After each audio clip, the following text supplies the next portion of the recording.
হাজার বছর ধরে আমি পথ হাঁটিতেছি পৃথিবীর পথে।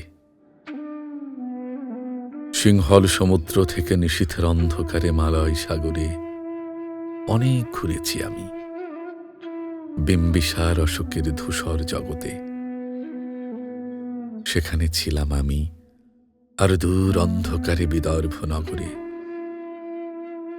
আমি ক্লান্ত প্রাণ এক, চারিদিকে জীবনের সমুদ্র সাফেন। আমারে দুদণ্ড শান্তি দিয়েছিল নাটোরের বনলতা সেন। চুলতার কবেকার অন্ধকার বিদিশার নিশা, মুক্তার শ্রাবস্তির কারুকার্য। অতি দূর সমুদ্রের পর হাল ভেঙে যে নাবিক হারায়েছে দিশা। সবুজ ঘাসের দেশ যখন সে চোখে দেখে দারুচিনি দ্বীপের ভিতর, তেমনি দেখেছি তারে অন্ধকারে। বলেছে সে, এতদিন কোথায় ছিলেন? পাখির নীড়ের মতো চোখ তুলে নাটোরের বনলতা সেন।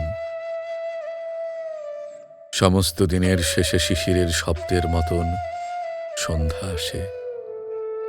ডানার রৌদ্রের গন্ধ মুছে ফেলে চিল।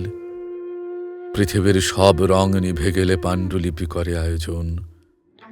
তখন গল্পের তরে জোনাকির রঙে ঝিলমিল। সব পাখি ঘরে আসে, সব নদী ফুরায়ে জীবনের সব লেনদেন। তাকে শুধু অন্ধকার, মুখোমুখি বসিবার বনলতা সেন, বনলতা সেন।